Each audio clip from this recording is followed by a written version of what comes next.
चुगलखोर पड़ोसन। क्या कर रहे हो? छत पे जाके अखबार पढ़ूंगा। बस यही करो। तुम्हें पता भी है कि बहू क्या गुल खिला रही है? उसने नया फेसबुक अकाउंट बना लिया है। रोज 10 फोटो डालती है। हमारे परिवार की तो नाक कटवा देगी ये। और तुमको ये बात कैसे पता चली? अरे पड़ोसन ने बताया। उसकी बहू भी फेसबुक पर है ना, तो उसको पता चल गया। हाँ हाँ, जैसे तुम तो बहुत भोली हो।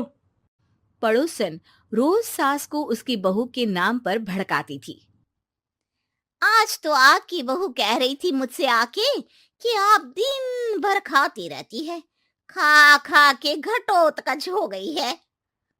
क्या? उसने मुझे घटोत्कच बोला?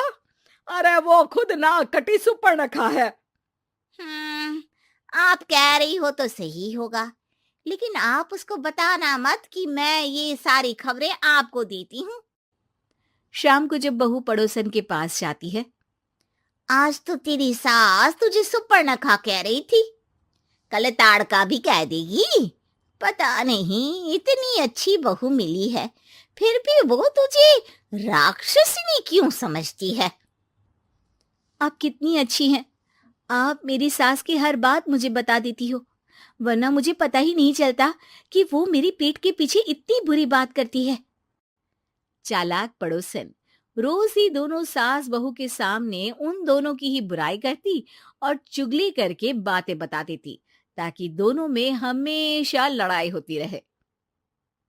आपने तो बस छत पे बैठ के अखबार पढ़ना है और चाय के घूंट पीना है। बहू की वजह से मुझे तो जहर के घूंट पीने पड़ रहे हैं। कल वो मुझे मोटी घटोत्कच बोल रही थी। तो तुम भी तो उसको नाक कटी सुपर्णखा बोल देती ना। हाँ हाँ, वही बोल दिया मैंने उसे। आप मुझे कितना समझते हो। बहुत अच्छे से। अब मुझे वो ये बात पड़ोसन ने बताई ना, वही तो है आपकी शुभ चिंतक। पर मैं इस बहू को ना सबक सिखा के ही रहूंगी। जरूर सिखाना चाहिए, पर आज तुम मेरे साथ शाम को छत पे बैठना, एक तरकीब बताऊंगा। बिल्कुल बिल्कुल, कितना ध्यान रखते हो जी आप मेरा। मैं ना सब ध्यान रखता हूँ। शाम को जब सास और ससुर छत पर बैठे होते हैं कि यहाँ खड़ी हो जाओ, यहाँ से ना तुमको पता चल जाएगा कि बहू की अगली चाल क्या है। अच्छा, कैसे? सवाल मत पूछो, जैसा कह रहा हूं वैसा करो। थोड़ी देर में ही छत पे बहू की आवाज आने लगती है। मेरी सास लायक ही नहीं है। मुझे पता होता तो सास बहू की भी कुंडली मिलवा लेती पहले ही। तेरी सास तो मुझे भी पसंद नहीं है। मेरे पास जब भी आती है तेरी बुराई करती रहती है। कभी सुपर्णखा कहती है, कभी हिडिंबा कह के कामचोर भी बोलती है, अरे कभी कभी तो चुगलखोर भी बोल देती है। काश आप जैसी होती मेरी सास। ऊपर छत पे पड़ोसन और बहू की आवाज सुन के सास के होश उड़ जाते हैं। समझी? जी समझी। सुबह तुम्हारे सामने ये बहू की बुराई करती है और शाम को बहू के सामने तुम्हारी। मतलब आप सिर्फ अखबार नहीं पढ़ते, सारी खबरें भी रखते हैं। अब तो इस पड़ोसन को भी सबक सिखाना पड़ेगा। शाम को सास बहू को जाके पड़ोसन की साजिश के बारे में बता देती है। हाँ, मुझे माफ कर दो माँ जी। तुम भी अपनी माँ जी को माफ कर दो, इन्होंने भी तो तुमको बहुत कुछ कहा है। अरे बस बस, अब ये सोचो कि पड़ोसन को सीधे कैसे करना है। अगले दिन सुबह पड़ोसन सास का इंतजार कर रही होती है, लेकिन वो देखती है कि वहां सास और बहू एक साथ आ जाते हैं। अरे अरे, आज दोनों एक साथ। हाँ, सोचा कि बहू की पीठ पीछे बुराई करने से क्या फायदा, मुंह पे ही बोलती हूँ मैं। हाँ, मैंने भी सोचा आपको 2 बार मेहनत करनी पड़ती है, एक ही बार में काम खत्म कर लोगी। हैं?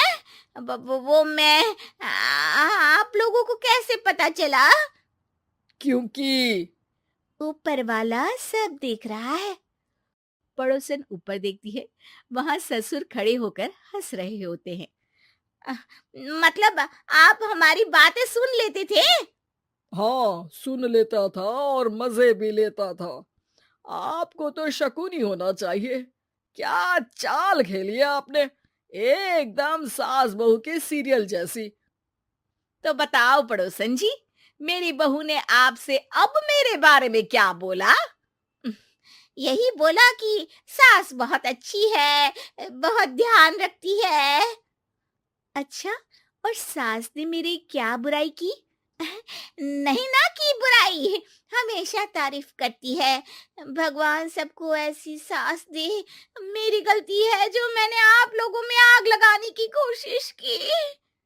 पर छत पे लगा हुआ सीसीटीवी, यानी कि शर्मा जी सब देख रहे थे।